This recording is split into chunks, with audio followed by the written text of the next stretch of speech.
આજે આપણે પાઠ નંબર 4 ની અંદર જે બોર્ડના 3 માર્કના સી સેક્શનના પ્રશ્નો પૂછાય છે એની ચર્ચા કરીશું.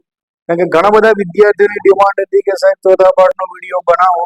તો આજે 3 માર્કની અંદર જે ચોથા પાઠની અંદર એક પ્રશ્ન પૂછાય છે એમાંના મોસ્ટ એમપી પ્રશ્નની ચર્ચા કરીએ. આમ તો બોર્ડનો ફેવરેટ પ્રશ્ન છે રામાયણ અને મહાભારત.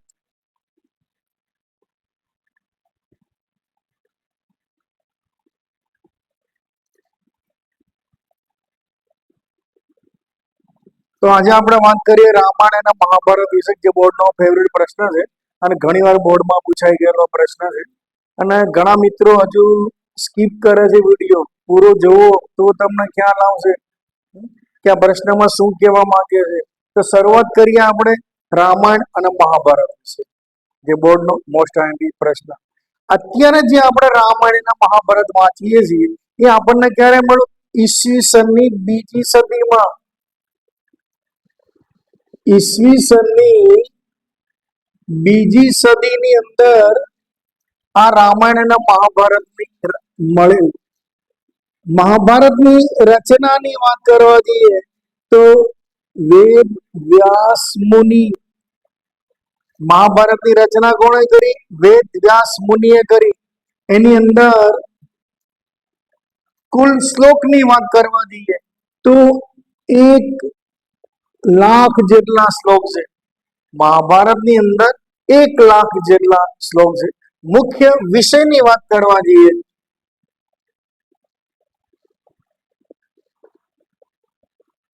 તો મુખ્ય વિષય કૌરવો અને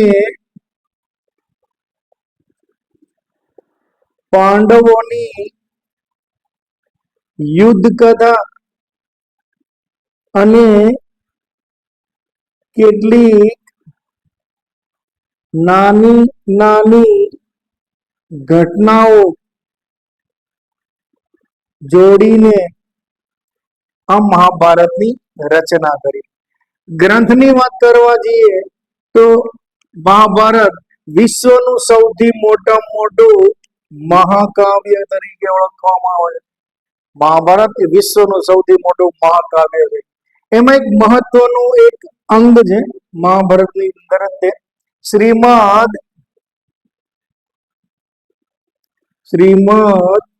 ભગવદ ગીતા.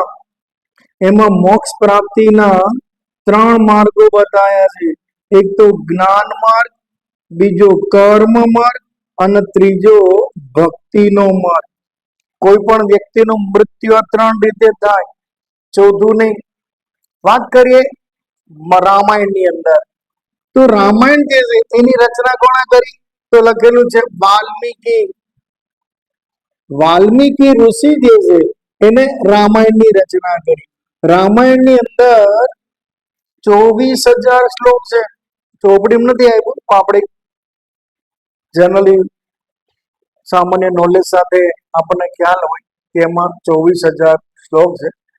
રામાયણનો મુખ્ય વિષય શું છે કે અયોધ્યાના રાજા કોણ? રામચંદ્ર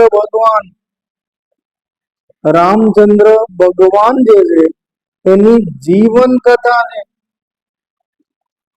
અને બીજી કેટલીક દિલચસ્પ ઘટનાઓ જે છે એ ઘટનાઓ જોડીને આ રામાયણની રચના કરી. ગ્રંથની વાત કરવા જઈએ તો રામાયણ જે છે એ મહાભારત કરતા નાનો ગ્રંથ છે.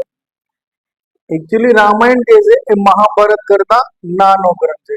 જો કે રામાયણ ને મહાભારત પહેલા અને પછી ઘણા બધા ગ્રંથો લખાયા, છતાં પણ રામાયણ અને મહાભારતે માનવ જીવન ઉપર ઘણી બધી ગાઢ અસર પહોંચાડી છે. આટલું લખવાનું, પહેલા આના વિશે લખો, પછી આના વિશે. આ તો તમને જલ્દી યાદ રહે એટલા માટે આ પ્રકારની સિસ્ટમ બતાવી. એકવાર નજર કરી લો. All the best.